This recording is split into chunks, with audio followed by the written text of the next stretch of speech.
देखिए class 10th का math है आपका चैप्टर 12 का एग्जाम्पल है एक्सरसाइज 12.1 ना, वॉल्यूम सरफेस एरिया। तो एग्जाम्पल 4 देखिए, 3 तक बताए थे हम आपको। देखिए मैं made a bird bath for his garden.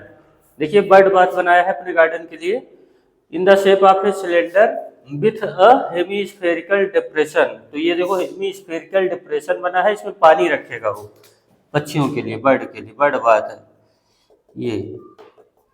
इसका ये सेंटर है।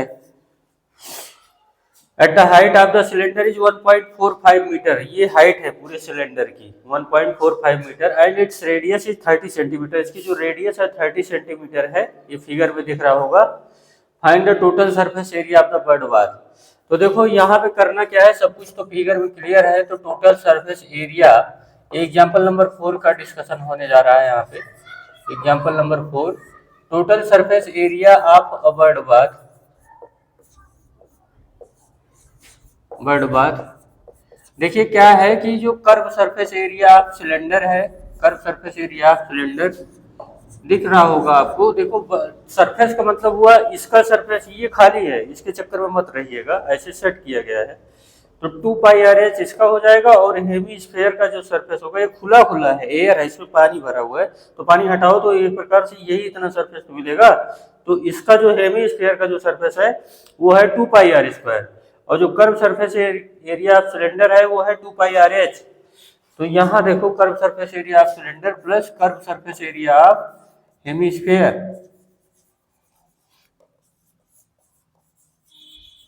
अब बताओ curve surface area of cylinder क्या होता है, 2πr/h होता है।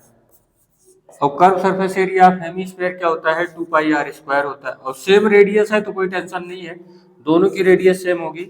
तो 2πr आप कॉमन ले लो, 2πr, तो यहाँ बचेगा h+r। ठीक है।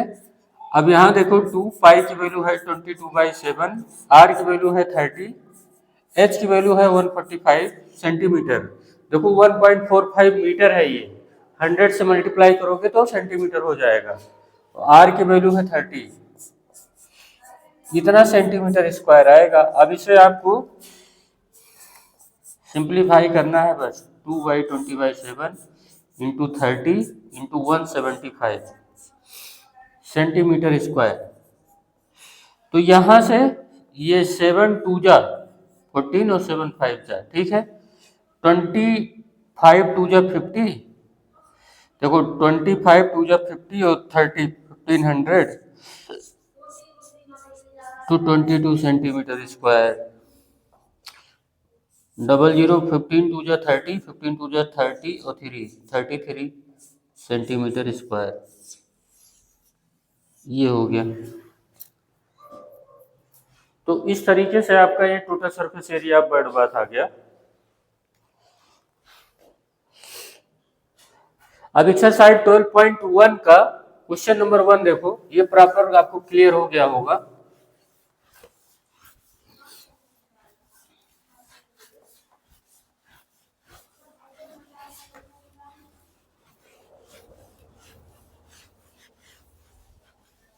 देखिए कह रहा है 2 cube each of volume 64 centimetre cube. तो देखो यहाँ पे क्या है, एक्सरसाइज 12.1 का है क्वेश्चन नंबर 1। एक्सरसाइज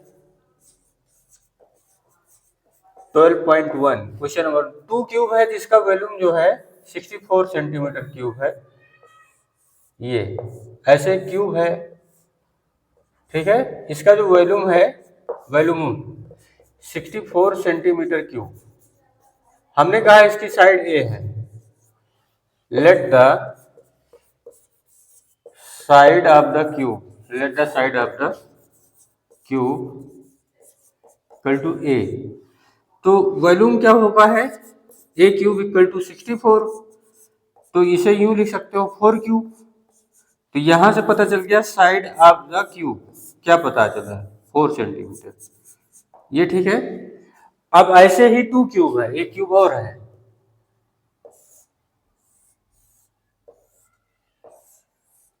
ये। अब यहाँ पे ये दोनों जो क्यूब है इसका भी वॉल्यूम वही है, इसका भी वॉल्यूम क्या है 64 सेंटीमीटर क्यूब ना। अब अकॉर्डिंग टू क्वेश्चन देखो क्या बोला है कि ये ज्वाइन कर दिए गए आपस में, तो मतलब जब ज्वाइन कर देंगे तो एक क्यूबाइड ऐसे बन जाएगा। अब इसका जो है, जब ज्वाइन कर देंगे तो ये दोनों जो ज्वाइन करेंगे तो क्या बन जाएगा, क्यूबाइड बन जाएगा ऐसे।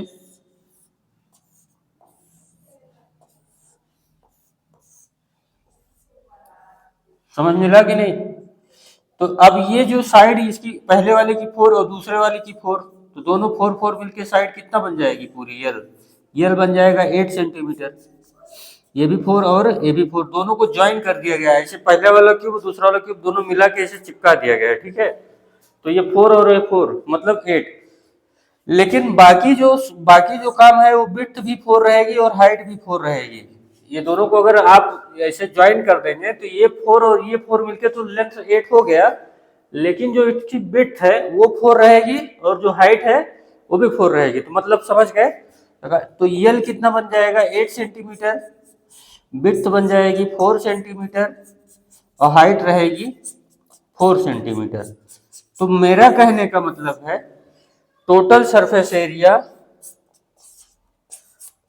ऑफ क्यूबाइड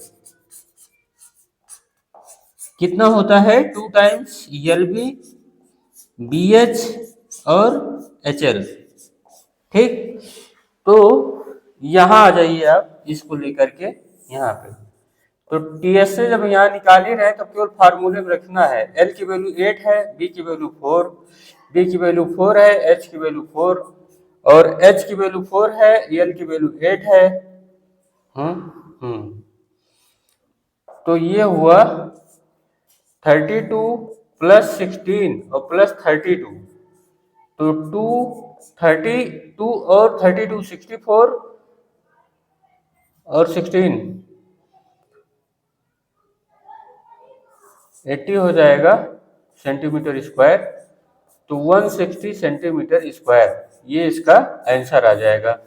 ये पूरा अच्छे से आप समझ पाए होंगे। तो वर्क अच्छा लगा हो तो लाइक शेयर सब्सक्राइब करना मत भूलिएगा। अब इसके आगे एक्सरसाइज के सारे क्वेश्चन हम करवाएंगे, ठीक है।